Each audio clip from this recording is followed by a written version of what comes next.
Shalom dan selamat sore Bapak Ibu yang dikasihi oleh Tuhan kita Yesus Kristus.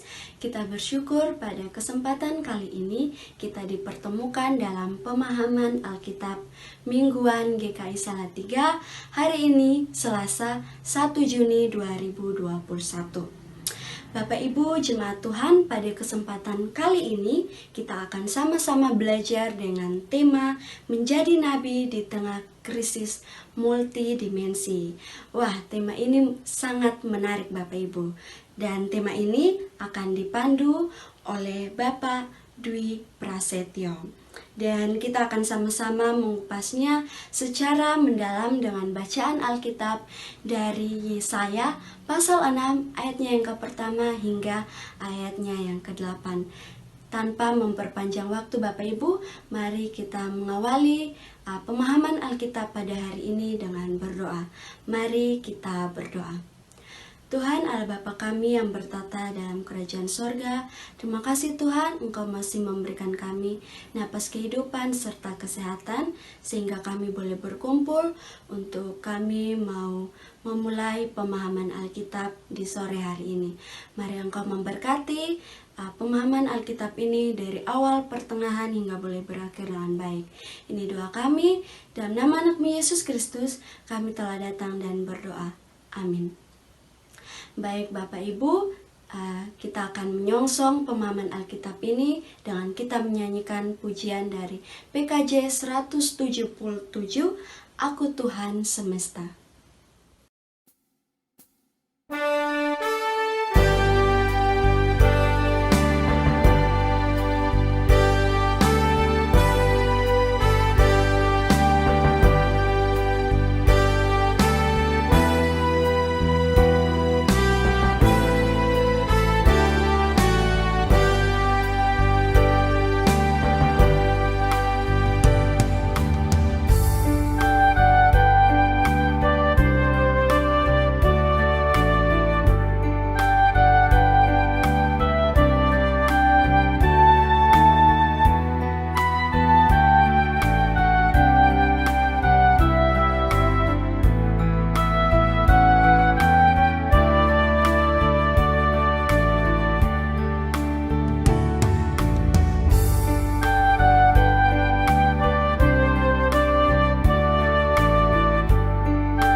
Baik, terima kasih untuk rekan MC yang sudah membuka dan mengawali acara PA kita saat ini.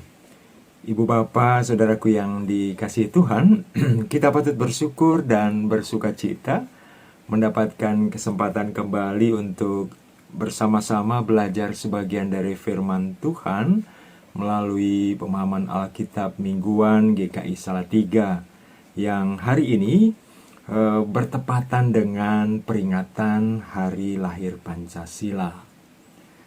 Tema PA kita kali ini, menjadi nabi di tengah krisis multidimensi.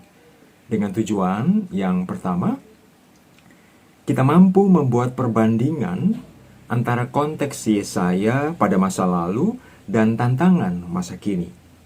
Yang kedua, kita memahami bahwa sebagai pengikut Kristus, kita juga dipanggil untuk menjalankan peran kenabian.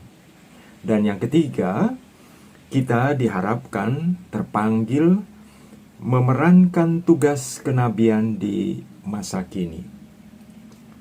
Mari kita bersama membuka Alkitab kita pada kitab Yesaya 6 ayat 1 sampai dengan yang ke-8. Yesaya 6 ayat 1 sampai dengan yang ke-8. Pada tahun matinya Raja Uzia, aku melihat Tuhan duduk di atas tahta yang tinggi dan menjulang, dan ujung jubahnya memenuhi bait suci. Para serafim berdiri di sebelah atasnya, masing-masing mempunyai 6 sayap. 2 sayap dipakai untuk menutupi muka, 2 sayap dipakai untuk menutupi kaki mereka, dan 2 sayap dipakai untuk melayang-layang. Dan mereka berseru seorang kepada seorang, katanya, "Kudus, kudus, kuduslah Tuhan semesta alam, seluruh bumi penuh kemuliaannya." Maka bergoyanglah alas ambang pintu disebabkan suara orang yang berseru itu, dan rumah itu pun penuhlah dengan asap. Lalu kataku, celakalah aku binasa, sebab aku ini seorang yang najis bibir, dan aku tinggal di tengah-tengah bangsa yang najis bibir. Namun mataku telah melihat Sang Raja, yakni Tuhan semesta alam.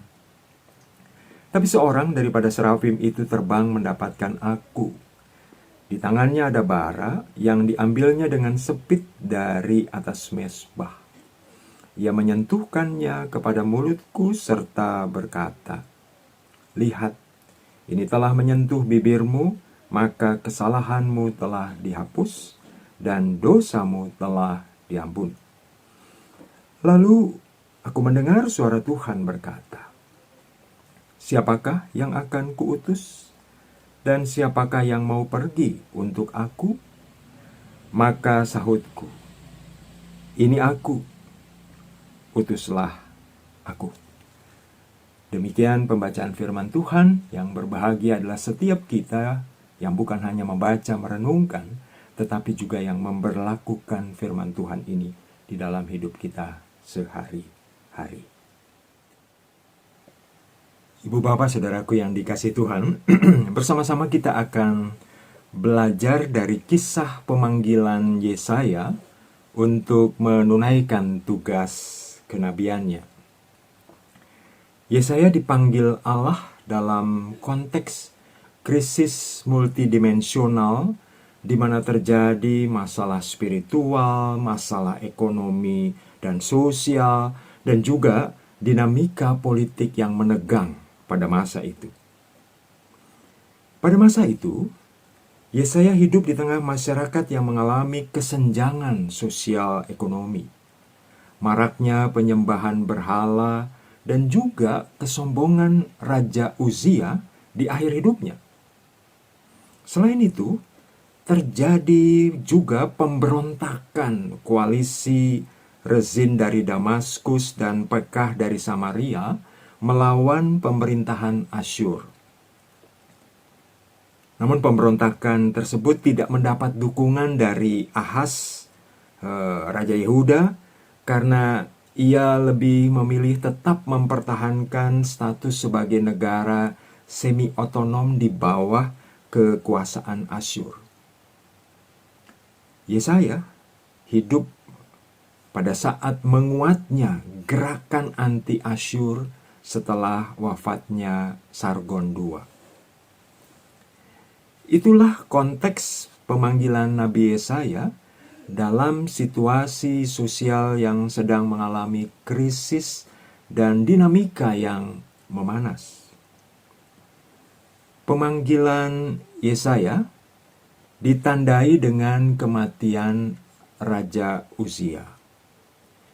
Di akhir masa hidupnya, Uzia berubah menjadi sombong, tidak mempedulikan Tuhan, tidak mengindahkan perintah Tuhan tentang korban bakaran. Dalam bacaan kita, Yesaya 6 ayat 1 sampai dengan 8, menggambarkan kematian Raja Uzia yang sombong itu diperhadapkan dengan keagungan, kebesaran Allah, dan kemuliaan atau kekudusan Allah. Semuanya itu Yesaya melihat dan kemudian dia menyadari diri bahwa ia adalah seorang yang najis bibir, yang tidak layak membanggakan diri ataupun bangsanya. Namun, kemudian kita dapati juga dalam bacaan kita tadi, Yesaya mengalami penyucian karena kesalahannya dihapus dan dosanya diampuni. Lalu Tuhan berbicara kepada Yesaya, "Siapakah yang akan kuutus? Dan siapakah yang mau pergi untuk aku?" Yesaya tidak melakukan proses tawar-menawar atas panggilan itu. Yesaya menjawabnya, "Ini aku, utuslah aku." Respon Yesaya tidak dibangun di atas perasaan bahwa dirinya layak, namun justru dari kerendahan hatinya dan penghayatan akan keagungan dan kekudusan Allah. Yesaya dipanggil dan diutus untuk berseru menyampaikan perdamaian, kebenaran, keadilan, meskipun Yesaya berhadapan dengan mereka yang tidak mau mendengar, tidak mau mengerti, juga tidak mau atau tidak bersedia menanggapi. Itu dapat kita baca di dalam ayat yang ke-9 dan yang ke-10 dari Yesaya 6.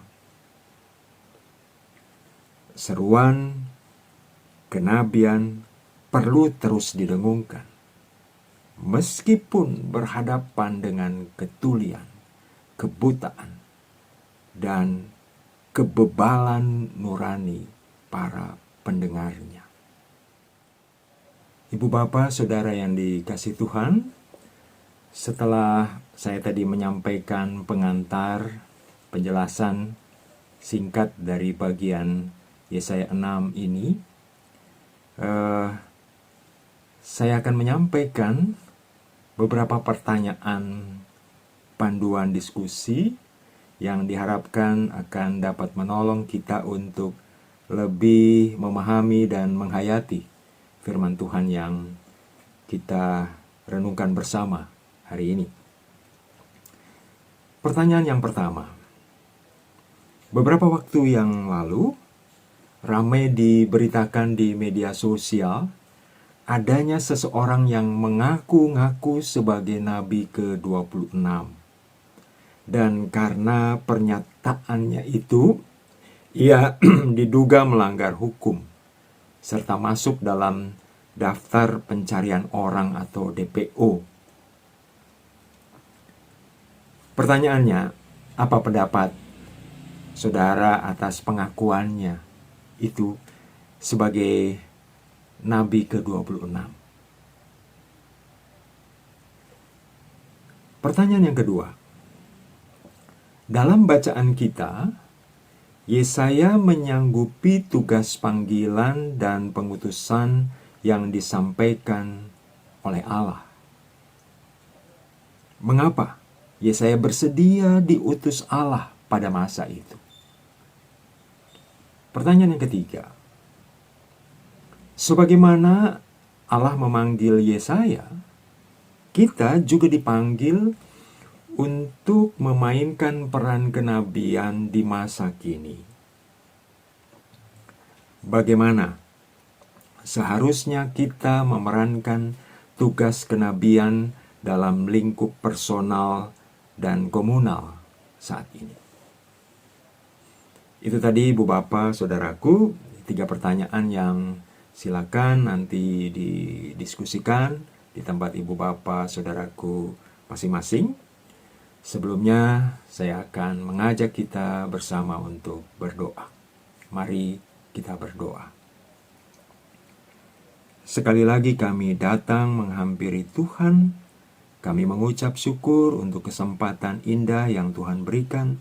Kami boleh membaca, merenungkan sebagian dari firman Tuhan yang juga masih ingin kami coba semakin memahami dan mendalaminya melalui diskusi bersama dengan keluarga atau teman kami di tempat kami masing-masing.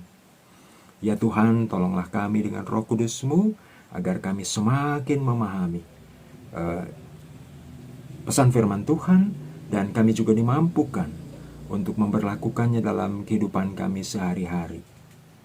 Di dalam nama Yesus Kristus kami berdoa. Amin. Silakan Ibu, Bapak, Saudaraku saling berbagi di dalam diskusi di tempat masing-masing. Selamat mendalami firman Tuhan. Tetaplah jaga kesehatan dalam menjalani hidup sehari-hari, dalam menjalani peran kenabian kita di masa pandemi ini. Tuhan memberkati kita semua. Sampai jumpa.